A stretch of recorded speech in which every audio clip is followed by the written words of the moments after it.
Hello everybody. So today we're doing things a little bit differently. We're here in person, but we've still got a lot to talk about. So right from the start, I think that many of you are familiar with this image, but I'll still explain it. This is a sort of a graph of a World War II bomber.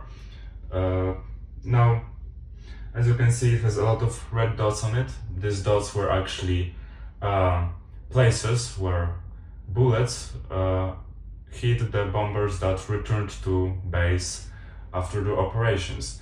And the war management during World War II had to decide which parts of the planes they should reinforce to improve their chances of faring better in battle. And they decided that they should not enforce any of these parts, any of these red parts where, as it would seem, the most bullets actually hit, but that they should actually reinforce parts like here or here, the parts that appeared white, because the fact that no planes that returned had any bullets that hit them here meant that those planes didn't survive the hit. Now, this situation went on to become known as the survivorship bias, the perception that a certain phenomenon, a certain problem, for example, is less common because we never see the outcomes of when it sort of happened.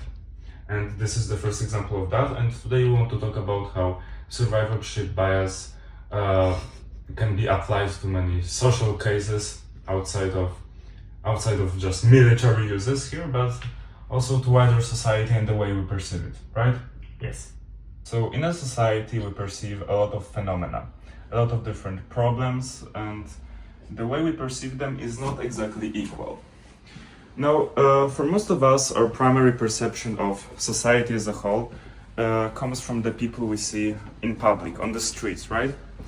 And the problem with that is that an average person on the street, the average group of people on the street, is not really a representative sample of a society, which leads to certain underrepresentation of some phenomena, of some problems in our brains, and overrepresentation of others.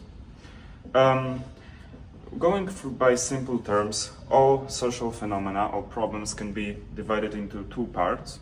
One, people who are affected by them are more likely to spend time in public spaces, and two, people who are affected by them are less likely to spend time in public spaces. Now, obviously, the phenomena of the first type, which encourage people to go outside in a way, are perceived as being more common than they actually are, in a way. And phenomena of the second type, which make people more likely to stay at homes or stay indoors outside of public spaces, are usually underrepresented in our brains in a way that we don't see these problems, we don't see these phenomena for how big they truly are. So, to start off with some phenomena that are, with some problems that are underrepresented in our brains by quite a bit, we have to look at some problems that tend to make people stay indoors.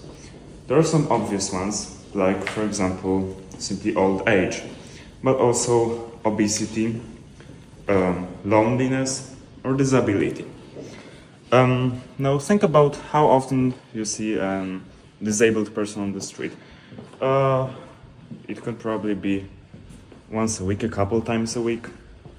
And now think about how much time an average disabled person spends on the street when compared to an average fully abled person, as I would say. It's probably just a fraction of that time. So, for example, assuming that an average disabled person spends 1/4 as much time in public spaces as an average healthy person, we see that our perceived number of disabled people is about 4 times lower than it actually is. Obviously, we do not have exact numbers for any of these type of measurements, but it is not to say that some assumptions cannot be made, some assumptions that are pretty relevant. Now, what that means for us is that some problems really are not getting the type of attention they should be getting. And for sort of a counter example, I want to cite homelessness. Homelessness is one of the problems that fall into the first category. Someone who doesn't have a home obviously spends pretty much their entire life outside, in public spaces.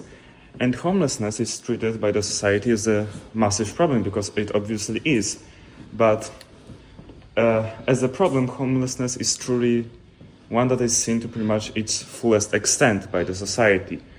You probably have a much higher chance in most cities of seeing a homeless person randomly on the street than a disabled person, even though there are probably more disabled people than homeless people.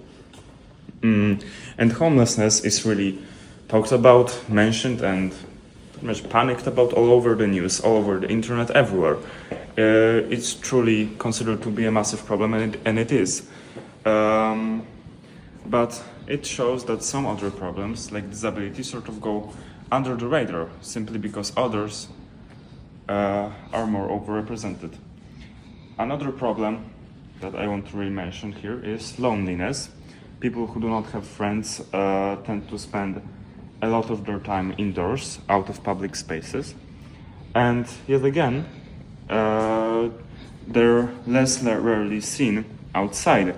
And here comes another factor that makes loneliness sort of go under the radar, is that without talking to someone, you cannot really tell if they're lonely or not. So probably an average person's perception of how big of a problem loneliness is very, very greatly underrated. And think about how loneliness, even being underrated, is still considered a massive problem. We're talking about epidemic of loneliness. It's all over the internet, it's all over the news, and yet we can clearly see that it's still somehow underrepresented, and we still don't know truly how big of a problem it is. Alright, so one last thing that should be said about problems that are underrepresented by society is that for some of them we have like official statistics for the entire population. For most developed countries, we know exactly how many people or their population are, for example, overweight. But for information that is not measured through censuses, like loneliness, for example, it's really difficult to tell.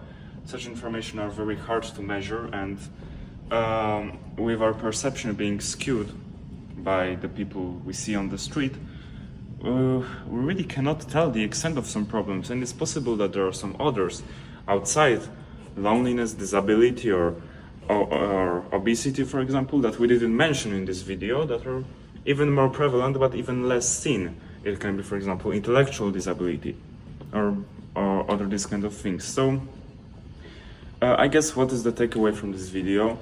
You should pay more attention to problems that might go under the radar, and think about much of the data that is collected, for example, from polls that are mostly conducted in public spaces, after all, can be less reliable than it might seem, because it is inherently conducted by sampling from only a small part of the population. That is all for this video. I hope we gave you something to think about, and that what we said were right. Right, boss? Yes. Goodbye.